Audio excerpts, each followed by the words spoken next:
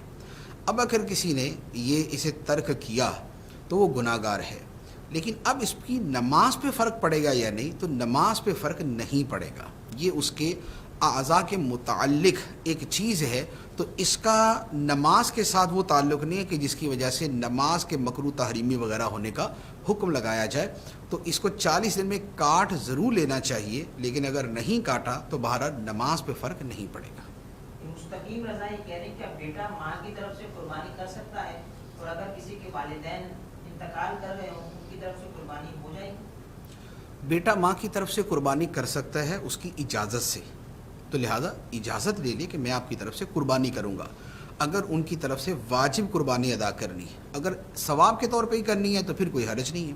تو واجب قربانی کے لیے اجازت ضروری ہوگی. اب وہ اجازت یا تو باقاعدہ منہ سے بول کر لی جائے، اور یا ایک طریقہ یہی چلتا آ رہا ہے اور پتہ ہی ہے کہ ماں کی طرف سے بیٹا قربانی کرتا ہے تو یہ دلالتاً اجازت کہلاتی ہے، تو اس صورت میں بھی قربانی ہو جائے گی. اب یہ ہے کہ ماں باپ کی طرف سے ایصال ثواب کے لیے قربانی کرنا تو وہ بھی ٹھیک ہے، اس میں بھی کوئی حرج نہیں ہے، وہ بھی قربانی ہو جائے گی.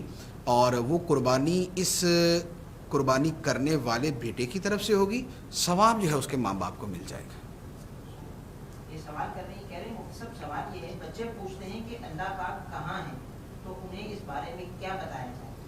بچوں کو اس حوالے سے دو طرح جواب دیا جا سکتا ہے. ایک تو یہ ہے کہ اللہ تعالیٰ اس بات سے پاک ہے کہ وہ کسی جگہ میں محدود ہو، کیونکہ جب کوئی کسی جگہ میں ہوتا ہے تو وہ جگہ بڑی ہوتی ہے اور وہ شے اسے چھوٹی ہوتی ہے. جیسے اگر ہم کرسی میں بیٹھے تو کرسی ہم سے بڑی ہوگی، ہم کرسی سے چھوٹے ہوں گے، کیونکہ کرسی کے سے چھوٹے ہیں تبھی تو اس میں سمائے نا. تو اللہ تعالیٰ اس سے پاک ہے کہ وہ کسی جگہ میں سما سکے. ایک تو یہ ہے. اب اگر یہ سمجھ آ جاتی ہے تو ٹھیک ہے، اور اگر نہیں آتی تو پھر بچوں کو یہ کہا جائے کہ بیٹا یہ جو سوالات ہیں اس کے سمجھنے کے لیے جو انسان کی جو فہم اور سمجھنے کی صلاحیت ہے وہ زیادہ ہونی چاہیے، اور بچے ابھی اس طرح کی بات کو نہیں سمجھ سکتے. جیسے ہم اپنی آنکھوں کے ساتھ ایک ہی وقت میں مشرق سے لے کر مغرب تک سارا کچھ نہیں دیکھ سکتے، بلکہ ہم ادھر دیکھیں گے تو وہ نظر نہیں آئے گا، ادھر دیکھیں گے تو وہ نظر نہیں آئے گا. ایسے ہی ہماری عقل کا معاملہ ہے کہ ہماری عقل ابھی اتنی بڑی نہیں ہے کہ ہم یہ سمجھ سکیں کہ اللہ تعالیٰ کے حوالے سے یہ ہم بتائیں اور سمجھیں کہ اللہ تعالیٰ کہاں ہے. تو جب آپ بڑے ہو جائیں گے تو پھر آپ کو اس طرح کی باتیں سمجھ آئیں گی. یہ سوال کر رہی ہیں اسلامی بہن کہ سوٹ کپڑے زیادہ ہوں مگر کبھی کبھی پہنے جاتے ہیں، تو کیا ان کے ہوتے ہوئے قربانی واجب ہوگی؟ سوٹ اور کپڑے وغیرہ جو گھر میں ہوتے ہیں اس کے حوالے سے حکم یہ ہے کہ کچھ جو لباس ہیں وہ ہوتے ہیں کہ جو انسان کی ضرورت کے ہوتے ہیں.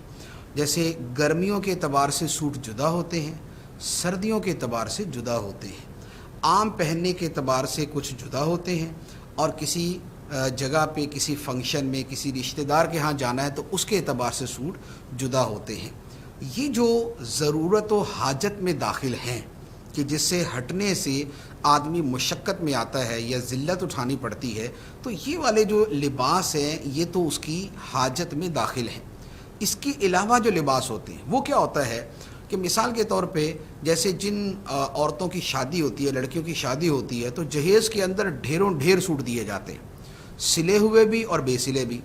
اب 20 سوٹ جو ہے وہ بے سلے پڑے ہیں، 25 سوٹ جو ہے وہ سلے ہوئے ہیں، اور اس میں جو گھر کے روٹین کے پہننے کے وہ 1-2 کافی ہوتے ہیں، کہیں جانے کے لیے بھی 1-2 سوٹ کافی ہوتے ہیں، لیکن اس کے پاس اس سے بہت زیادہ ہوتے ہیں. تو یہ جو اضافی سوٹ ہیں جو عام ضرورت سے یا خاص ضرورت سے ہٹ کر ہوتے ہیں، اس میں حکم یہ ہے کہ ان کی مالیت کا اندازہ لگایا جائے گا، اور اسے جو بقیہ نصاب کی رقم ہے اس کے ساتھ جوڑا جائے گا، اور اگر وہ مل کر قربانی کے نصاب کو پہنچ جائے، یعنی 52.5 تولے چاندی کی مقدار کے برابر ان کی مالیت ہو جائے، تو پھر اس کے اوپر قربانی لازم ہو جائے گی. سوال کر رہے ہیں، یہ کہہ رہے ہیں قرآن پاک کے علاوہ کیا دیگر آسمانی کتابوں کا وسیلہ دے کر دعا مانگ سکتے ہیں؟ قرآن پاک کے علاوہ دیگر آسمانی کتابوں کا وسیلہ اللہ تعالیٰ کی بارگاہ میں پیش کرنا جائز ہے. قرآن جیسے اللہ کی کتاب ہے، اللہ کا کلام ہے، ایسے ہی اللہ تعالیٰ نے اور کتابیں بھی اتاری جن کا قرآن پاک میں تذکرہ موجود ہے. تورات کا، انجیل کا، زبور کا، پھر صحف ابراہیم و صحف موسیٰ، ان کا تذکرہ موجود ہے. تو لہذا ان کا وسیلہ اللہ کی بارگاہ میں پیش کیا جا سکتا ہے۔ ہاں اس میں یہ ذہن میں رکھیں کہ ہم جو اللہ کی بارگاہ میں وسیلہ پیش کریں گے وہ اصل کتابوں کا، یعنی ہم اگر اللہ تعالیٰ کی بارگاہ میں یہ دعا کریں کہ یا اللہ تجھے تورات کا واسطہ، تجھے انجیل کا واسطہ، تجھے زبور کا واسطہ، تو اس سے مراد وہ کتابیں جو اللہ نے اپنے نبیوں پر اتاری، اس سے مراد یہ والی کتاب نہیں جس میں جو موجودہ زمانے میں تحریف شدہ ہے، جس میں کفریات تک شامل ہیں، جس میں تبدیلیاں کر دی گئیں، یہ والی نہیں۔ اس کا ضرور کچھ حصہ جو ہے وہ اللہ کا کلام ہے، لیکن یہ کتاب بحیثیت مجموعی اللہ کی کتاب نہیں ہے، اللہ تعالیٰ نے یہ نہیں نازل فرمائی تھی۔ تو لہذا تورات انجیل زبور کا وسیلہ اللہ کی بارگاہ میں پیش کیا جا سکتا ہے، اور وہ وسیلہ اصل کتابوں کے اعتبار سے ہوگا۔ ماشاءاللہ کافی حوصلہ افزائی والے کمنٹس بھی آ رہے ہیں۔ عامر ہیں کہہ رہے ہیں ماشاءاللہ بہت اچھا سلسلہ ہے۔ یہ لیاقت ہیں کہہ رہے ہیں اللہ پاک صاحب کو سلامت رکھے۔ احمد علی ہیں کہہ رہے ہیں ماشاءاللہ صاحب بہت اچھے انداز میں سوالات کے جوابات عطا فرما رہے ہیں۔ یہ لیاقت قادری یہ سوال کر رہی ہیں، کہہ رہے ہیں بیوی کے ساتھ کون سے ورڈ استعمال کرنے سے نکاح ٹوٹ جاتا ہے؟ بیوی کے ساتھ ورڈ کون سے استعمال کریں اس کی تو بڑی تفصیل ہوتی ہے، کیونکہ صرف لفظ تو طلاق بھی بول دے تو اس سے فرق نہیں پڑے گا۔ اگر بیوی کے سامنے لفظ طلاق بول دے تو اس سے فرق نہیں پڑے گا۔ ہاں یہ بولیں گے کہ تجھے طلاق یا میری بیوی کو طلاق، یا طلاق کا لفظ بولا اور ذہن کے اندر بیوی کی طرف نسبت ہے تو اب طلاق ہوگی، تو محض لفظ طلاق بولنے سے بھی ایسا کچھ نہیں ہوتا۔ تو یہ تو بہت جو ہے نا مفصل مسائل ہیں، اس میں تو ہمیشہ جو اسپیسیفک صورت ہوتی ہے اس کے اوپر حکم دیا جاتا ہے کہ بھئی فلاں شخص نے اپنی بیوی سے یہ الفاظ کہے، اب اس کا کیا حکم ہے۔ اب اس کے بعد شوہر سے بیان لیا جاتا ہے کہ بھئی آپ نے کیا لفظ بولے تھے، آپ کے ذہن میں نیت کیا تھی، آپ نے بیوی کی طرف اس کی اضافت کی یا نہیں کی تھی۔ تو لفظ سری بھی ہوتا ہے، کنایا بھی ہوتا ہے، تو یہ تو ایک پوری دنیا ہے، اس کا تو جو ماہر مفتی ہوتا ہے وہ پوری تفصیل معلوم کر کے ہی جواب دیتا ہے۔ محمد وسیم ہے یہ کہہ رہے ہیں اگر کوئی کسی کو صدقے کا گوشت دے لیکن وہ اس کا حقدار نہیں ہے تو کیا وہ گوشت قبول کر سکتا ہے؟ دیکھیں صدقے کا حقدار ہونا جو ہے نا یہ تھوڑا سا تفصیل طلب ہے۔ صدقہ تو کسی کو بھی دیا جا سکتا ہے، صدقہ تو غریب کو بھی دے سکتے ہیں، امیر کو بھی دے سکتے ہیں، تو لہذا وہ تو جو ہے نا مسئلہ یہاں پر نہیں آئے گا۔ ہاں اس میں ایک اور صورت ہو سکتی، وہ یہ ہے کہ کسی کو حاجت مند سمجھ کر دیا۔ اب جسے حاجت مند سمجھ کر دیا ہے وہ حاجت مند ہے نہیں، اور اسے یہ پتہ ہے کہ یہ بندہ مجھے حاجت مند سمجھ کے دے رہا ہے، تو اب اس کے لیے اسے لینا جائز نہیں ہوگا۔ ورنہ محض اتنا بول دے کہ جناب میں یہ دے رہا ہوں تو لفظ صدقہ سے اتنا حکم نہیں ہوتا۔ اب اس کی ایک مثال سمجھے کہ علماء نے یہ بیان فرمایا ہے کہ کسی آدمی کو یہ سمجھ کر کچھ دیا گیا کہ بھائی یہ مثال کے طور پہ عالم دین ہے اور ہم اس کو یہ نذرانہ پیش کر رہے ہیں، جبکہ وہ عالم دین ہے ہی نہیں، وہ مثال کے طور پہ اس کا بھائی تھا یا اس سے ملتی جلتی شکل تھی یا اس کے بارے میں غلط فہمی ہو گئی، اور اب وہ لوگوں سے بھی یہ سمجھ کے لیے جا رہا ہے کہ بھائی ٹھیک ہے دے رہے تو دے رہے، تو اب اس کا لینا جائز نہیں ہوتا۔ تو جس کو جو سمجھ کے دیا جا رہا ہے وہ ہے یا نہیں، اگر وہ ہے تو پھر اس کا لینا درست ہے، ورنہ اس کا لینا درست نہیں ہوتا۔ یہ عامر ہیں یہ سوال کر رہے ہیں، یہ کہہ رہے ہیں سب ہم آپس میں دوست گیم وغیرہ کھیلتے ہیں کچھ بھی، تو اس میں ہم چھوٹی سی کوئی شرط لگا لیتے ہیں بوتل کی یا تھوڑے کوئی پیسوں کی، بڑی شرط نہیں لگاتے، تو کیا یہ پینا بوتل پینا جائز ہے؟ جو چھوٹی موٹی شرط ہوتی ہے یہ بھی حرام ہوتی ہے، یہ بھی ناجائز ہوتی ہے۔ جو عام جس انداز میں لگائی جاتی ہے وہ جوا ہے۔ تو اب جوئے میں تو ایسی کوئی شرط نہیں ہے کہ کولڈ ڈرنک وغیرہ کی حد تک جو ہے نا اتنا تو جوا حلال ہے اور اس سے اوپر جا کے حرام ہوتا ہے، ایسا نہیں ہے۔ جوا جو ہے وہ 1 روپے کا ہو یا 1 ارب روپے کا ہو، دونوں جو ہے وہ حرام ہے۔ یہ کہہ رہی ہیں آج کل آٹومیٹک مشین آ رہی ہیں، تو کیا اس میں پاکی کی صورت کیا ہوگی؟ کیا کپڑے پاک ہو جائیں گے خود بخود؟ آٹو مشین جو ہوتی ہے، واشنگ مشین جو ہوتی ہے، اس میں کئی مشینیں ایسی ہیں جس میں واقعی کپڑے پاک ہو جاتے ہیں کہ وہ پانی لیتی ہے اور اسے کپڑوں کو اچھی طرح گھماتی ہے، اس کے بعد وہ پانی کو خارج کرتی ہے، اور خارج کر کے اسے اتنا ڈرائی کرتی ہے، اس کے اندر ڈرائر ہوتا ہے، وہ اتنا ڈرائی کرتی ہے کہ اگر کپڑوں کو نکال کے نچوڑا جائے تو اس سے پانی کا قطرہ نہیں نکلے گا، تو یہ گویا ایک مرتبہ دھلا ہو گیا۔ اب اس کے بعد دوبارہ پانی لیتی ہے، پھر وہ دوبارہ اسی طرح کر کے پھر ڈرائی کرتی ہے، پھر دوبارہ تیسری مرتبہ پانی لیتی ہے، پھر وہ اسی طریقے سے اس کو ڈرائی کرتی ہے۔ تو اگر تو ایسی مشین ہے اور اس کا فنکشن ایسا ہی ہے جیسا میں نے عرض کیا، تو اب جب وہ تیسری مرتبہ اسے ڈرائی کر دے گی تو اب کپڑے پاک ہو جائیں گے۔ اب اگر مشین اس سے ہٹ کر ہے اور اس کا فنکشن کچھ اور ہے تو پھر جیسی مشین جیسا فنکشن ویسا اس کے بارے میں معلومات ہوں گی تو اس کے مطابق جواب عرض کیا جا سکے گا۔ یہ سوال کر رہے ہیں، یہ کہہ رہے ہیں کہ مہر معجل کی وجہ سے مرد پہ قربانی ثابت ہو جائے گی؟ مہر دو طرح کا ہوتا ہے، ایک مہر معجل، معجل کا مطلب ہے فوری ادائیگی، اور ایک ہے مہر مؤجل۔ مہر مؤجل وہ ہے کہ جس کی ادائیگی تاخیر سے ہوتی ہے، کہ وہ طلاق ہوتی ہے، وفات ہوتی ہے، تب جا کے دی جاتی ہے۔ تو جب مہر معجل ہے یہ معنی ہوتا ہے، مہر مؤجل معنی نہیں ہوتا۔ کہہ رہے ہیں کچھ لوگ علماء کرام کی توہین کرتے ہیں، ان کے لیے کیا حکم ہے؟ علماء کرام کی توہین کی صورتیں ہیں، ایک ہوتا ہے کسی فرد خاص کی توہین، کہ بھئی فلاں نام کا جو عالم ہے اس کے بارے میں کوئی کلام کیا۔ اب وہ کلام کرنا ہو سکتا ہے کسی ذاتی رنجش سے ہو، کسی خاص وجہ سے ہو، کیونکہ عالم معصوم تو ہوتا نہیں، اس سے بھی غلطی ہو سکتی ہے، تو اس سے کوئی گناہ ہو گیا، اس سے کوئی ایسا کام ہو گیا کہ جس کی وجہ سے اس پر تنقید کی گئی۔ تو اب ایسی صورت کے اندر یہ اس حکم میں نہیں آئے گا کہ اس نے توہین کی ہے اور اس کے اوپر کوئی شدید حکم شرعی لگے گا۔ ہاں یہ ہے کہ اگر وہ غیبت کی صورت ہے تو پھر وہ غیبت کے طور پہ حرام ہوگی، اگر وہ بہتان کی صورت ہے تو وہ بہتان کی صورت میں حرام ہوگی، اگر وہ اشاعت فاحشہ کی صورت ہے یعنی کہ کسی کی برائیوں کو پھیلانا، اگر یہ وہ صورت ہے تو یہ اس میں داخل ہو کے اس کے اعتبار سے گناہ ہوگی، حرام ہوگی، کیونکہ حکم شرعی یہ ہے کہ جو سچے علماء ہیں، جو صحیح العقیدہ علماء ہیں، ان کی خطاؤں کو چھپایا جائے، کیونکہ خطا سرزد تو ہو ہی سکتی ہے۔ ایسا تو نہیں ہے کہ جو عالم بن جاتا ہے تو وہ گناہوں سے بالکل معصوم ہو جاتا ہے، ایسا تو ہے نہیں، لہذا اس خطا ہو سکتی ہے۔ اب اگر کسی سے ایسی خطا سرزد ہو جائے تو اسے چھپایا جائے، اور تو یہ تو ہے انڈیویجول کہ کسی انفرادی طور پہ غلطی ہوئی اور اس کے اعتبار سے کلام کیا، اور اگر بلا وجہ ہی ہے تو پھر یہ عام لوگوں سے زیادہ حرام ہے، کہ عام آدمی کی غیبت بھی گناہ ہے لیکن عالم کی غیبت اس سے بڑا گناہ ہوتا ہے۔ اور ایک ہے اوور اور سارے علماء کے بارے میں کہنا، جیسے بعض لوگ یہ بول دیتے ہیں یار مولوی ہوتے ہی ایسے ہیں، یا سارے مولوی ایسے ہیں، یا مولوی فسادی ہیں، یا مولویوں نے دین بگاڑ دیا، یا مولویوں نے ہیلے بہانے نکالے ہوئے۔ یہ ایسا جملہ کہ جو سارے علماء کے بارے میں ہے، اسے علماء کرام نے کفر قرار دیا ہے کہ یہ جملہ کفریہ ہے۔ علماء کی علل اطلاق توہین کرنا یہ کفر ہے، کیونکہ علماء کی جو حیثیت ہے وہ ان کے علم کی وجہ سے ہے، اور ان کا علم جو ہے وہ کوئی سائنس یا ریاضی کا علم نہیں ہے، وہ دین کا علم ہے۔ تو گویا عالم عالم دین ہے، اس کا علم علم دین ہے، تو اب اس کی مطلقاً توہین کرنا علماء کی، یہ گویا اس علم دین کی توہین ہے۔ علم دین کی توہین یہ دین کی توہین ہے، اور یہ کفر ہے۔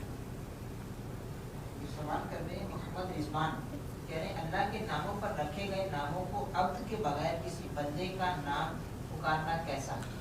بہت سے نام ایسے ہیں کہ جو اللہ تعالیٰ کے نام پر رکھے جاتے ہیں اور لفظ عبد ساتھ میں جوڑا جاتا ہے، جیسے عبداللہ، عبد الرحمن، عبد القادر، عبد الخالق، عبد القیوم، عبد القدوس۔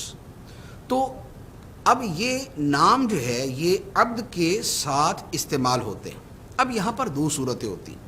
اللہ تعالیٰ کے کچھ نام ایسے ہیں کہ جو صرف اللہ ہی کے لیے استعمال ہو سکتے ہیں، کسی اور کے لیے نہیں۔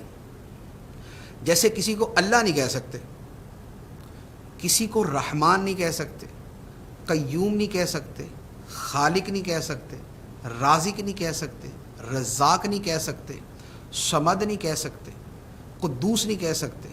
تو یہ میں نے کچھ نام آپ کے سامنے عرض کیے۔ قدیر نہیں کہہ سکتے۔ یہ کچھ نام وہ ہیں کہ جو اللہ کے علاوہ کسی اور کے لیے استعمال نہیں کر سکتے۔ اب کسی کا نام ہے عبد الخالق اور اسے کہا خالق، تو وہ خالق تو نہیں ہے، خالق تو اللہ ہے۔ تو لہٰذا اب یہ نام استعمال کرنا، کسی کو خالق کہنا یا رحمان کہنا، یہ اشد حرام ہے، یہ شدید حرام ہے۔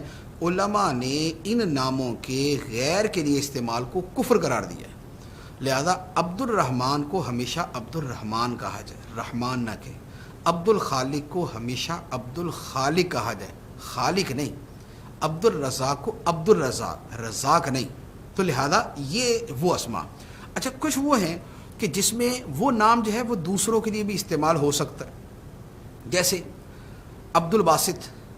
تو لفظ باسط جو ہے یہ اللہ کے علاوہ کسی اور کے لیے بھی استعمال ہو سکتا ہے. اگرچہ یہاں پر عبد الباسط اللہ ہی کے لیے ہے، یعنی عبد وہ بندہ ہے، باسط اللہ، تو عبد الباسط باسط کا بندہ یعنی خدا کا بندہ. لیکن خود لفظ باسط وہ ہے کہ جو کسی اور کے لیے استعمال ہو سکتا ہے. عبد العلی، عبد الکبیر، تو اب علی اور کبیر یہ بھی کسی کا نام رکھا جا سکتا ہے. تو لہذا ایسے نام ہیں تو وہاں پر بھی عبد کے ساتھ ہی بولنا چاہیے کہ بہرحال وہاں پر مراد اللہ تعالیٰ کی ذات ہوتی ہے اور بندہ عبد کے ساتھ ہی مراد ہوتا ہے. لیکن تب بھی حکم کے اعتبار سے یہ فرق ہے کہ جو اللہ کے خاص نام ہیں وہ اللہ کے علاوہ کسی کے لیے استعمال نہیں ہو سکتے، اور جو اس سے ہٹ کر نام ہیں وہ اگر دوسرے کے لیے بول بھی دیے، کسی کو باسط کہہ دیا، کسی کو علی کہہ دیا، کبیر کہہ دیا، رشید کہہ دیا، تو اس کے اوپر کوئی حکم نہیں ہے. سوال بھی کہہ رہے رضوان احمد یہ کہہ رہے ہیں کیا کوئی شخص جن کو اس کی اصلی شکل میں دیکھ سکتا ہے؟ جن کو اصلی شکل میں دیکھا جا سکتا ہے یہ کوئی ایسی محال بات نہیں ہے. جنات بھی ایک مخلوق ہیں، اور یہ ہے کہ ان کی شکل جو ہے وہ ڈراؤنی ہوتی ہے اور آتشیں یعنی کہ آگ والا ان کا وجود ہے، خوفناک شکلیں ہوتی ہیں، تو اس میں دیکھا جا سکتا ہے. موسٹلی تو یہ ہوتا ہے کہ جنات اپنی شکلیں بدلنے پر قادر ہیں. یعنی جن جو ہوتا ہے اس کی تعریف ہی یہ ہے، جو ڈیفینیشن ہے وہ یہ ہے کہ جن آگ سے پیدا کی گئی وہ مخلوق ہے جو مختلف شکلیں بدلنے پر قدرت رکھتی ہے. تو لہذا ہو سکتا ہے کہ جن جو ہے وہ کسی بلی کتے کی شکل میں نظر آ جائے یا وہ کسی اور صورت میں نظر آ جائے، تو یہ ہو سکتا ہے. لیکن اصلی شکل میں نظر آئے تو بھی دیکھا جا سکتا ہے. ہاں یہ ہے کہ وہ شکل بڑی خوفناک ہوتی ہے، اس کو دیکھنا عام انسان کے بس میں ہوتا نہیں ہے. آدمی جو ہے اگر دیکھے گا تو شاید خوف کے مارے بے ہوش ہو جائے یا خوف کے مارے مری جائے، یہ بھی ہو سکتا ہے. یہ محفوظ چوہان ہے، یہ کہہ رہے ہیں کہ مرنے کے بعد انسان کو پتہ چل جاتا ہے کہ اس کا خاتمہ ایمان پر ہوا ہے یا نہیں؟ مرنے کے بعد تو یقینی طور پہ پتہ چل جاتا ہے کہ خاتمہ ایمان پر ہوا یا نہیں، کیونکہ اگر ایمان پر خاتمہ ہوا ہوگا تو اس کے ساتھ وہ سلوک ہوگا جو مومنوں کے ساتھ ہوتا ہے، خواہ وہ نیک مومن ہیں یا برے مومن ہیں.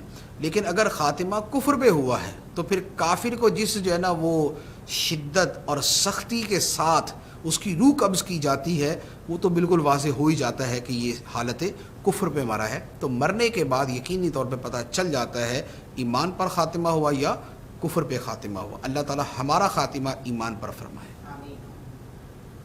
یہ سوال کر رہے ہیں، یہ کہہ رہے ہیں کہ وسوسوں کی طرف سے توجہ کیسے ہٹائی جائے؟ وسوسوں کی طرف سے توجہ ہٹانے کے دو طریقے ہوتے ہیں. ایک تو کچھ اوراد و وظائف ہیں، جیسے لا حول شریف پڑھنا، لا حول ولا قوت الا باللہ، اس کی تسبیح کرنا، اس کا وظیفہ پڑھنا. اسی طرح اعوذ باللہ من الشیطان الرجیم، اسی طرح سورہ فلق اور سورہ ناس، اسی طرح آیت الکرسی. یہ وہ اوراد و وظائف. دوسرا یہ ہوتا ہے کہ وسوسوں سے توجہ ہٹانے کے لیے ہمت چاہیے کہ بندہ ہمت استعمال کرے. ہمت استعمال کرے گا تو وسوسوں سے توجہ ہٹ جاتی ہے، ورنہ یہ کوئی آسان کام نہیں ہوتا. جس کے ساتھ وسوسوں کا مسئلہ بن جائے وہ پھر عام طور پہ نفسیاتی مریض بن کے ہی رہتا ہے. تو لہذا اس میں ہمت استعمال کرنی چاہیے. اور اس میں دوسری بات یہ بھی ہوتی ہے، میرا جو اپنا ذاتی مشاہدہ ہے، میں نے آج تک جو وسوسے والے دیکھے ہیں اس میں زیادہ تر یہ وسوسے آتے ہیں جن کو تبخیر معدہ کا مسئلہ ہوتا ہے، پیٹ میں گیس کا مسئلہ ہوتا ہے نا، کہ کھانا کھایا تو پیٹ میں گیس بھر گئی. اب وہ تبخیر یا گیس جب دماغ کو چڑھتی ہے نا تو اس سے وسوسے پیدا ہوتے ہیں. یہ ایک بہت بڑا فیکٹر ہے جو میں عرض کر رہا ہوں آپ کو. موسٹلی جن کو بہت ہی زیادہ وسوسے آئے نا ان کو عام طور پہ تبخیر معدہ ہوتی. تو ایسے لوگوں کو اپنے معدے کا علاج کرنا چاہیے. اور باقی اس سے ہٹ کر اگر وسوسے ہیں تو اس کے لیے پھر ہمت اور یہ اوراد و وظائف استعمال کرنے چاہیے. یہ سوال کر رہے ہیں نبیل احمد، کہہ رہے ہیں کہ انسان اپنے آپ کو تنہائی میں گناہ سے کیسے بچائے؟ تنہائی میں گناہ سے بچانے کے لیے ایک تو یہ ہے کہ اپنی تنہائی بھی ویسی رکھے کہ جس میں کچھ نہ کچھ دوسرا اس پہ مطلع رہے. ہوتا یہ ہے کہ انسان تنہائی میں گناہ تب کرتا ہے جب اسے یہ پتہ ہوتا ہے کہ انسان کم از کم اسے کوئی نہیں دیکھ رہا، ورنہ خدا تو دیکھ ہی رہا ہوتا ہے، فرشتے بھی اس کے ساتھ ہوتے ہیں. تو اب یہ ہوتا ہے کہ خدا کا ڈر ایسا دل میں ہوتا نہیں ہے اور فرشتوں کی ایسی شرم و حیا دل میں نہیں ہوتی، تو لہذا بندہ گناہ کرتا ہے. تو اب اس کا ایک طریقہ تو یہی ہے کہ آدمی ایسی تنہائی سے ہی بچے کہ جس کے اندر گناہ میں پڑتا ہے. لہذا اگر زیادہ سے زیادہ وہ ایسی جگہ رہے گا کہ جہاں اس کو کوئی دیکھنے والا ہے تو پھر وہ ان چیزوں سے بچے گا. اس کی سمپل مثال سمجھ لیں، ایک آدمی موبائل کے اندر غلط چیز دیکھتا ہے، وہ غلط تبھی دیکھتا ہے جب اس کو کوئی نہیں دیکھ رہا ہوتا. اور اگر وہ کسی 2-4 مہذب اور معزز آدمیوں کے ساتھ بیٹھا ہو یا ماں باپ کے ساتھ بیٹھا ہو تو پھر نہیں دیکھے گا. تو اس کا مطلب یہ ہوا کہ اگر وہ اپنی وہ چیز دوسروں کے لیے ذرا اوپن رکھے گا تو خود ہی گناہ سے بچ جائے گا. دوسری بات یہ ہے کہ گناہ سے بچنے کی جو سب سے بڑی بنیاد ہے وہ خدا کا خوف ہوتا ہے اور موت کی فکر ہوتی ہے. بندہ موت کو یاد کرے تو اس کے بعد اس کے لیے گناہوں سے بچنا آسان ہو جاتا ہے. تو اس کے لیے ایک آسان طریقہ یہ بھی ہے کہ مثال کے طور پہ موبائل ہے یا اس طرح کی جو ڈیوائسز ہوتی ہیں تو اس کے اوپر جو اوپن کا ہے نا وہ اس کا موت کا وہ ٹائٹل لگا لے اس کے اوپر.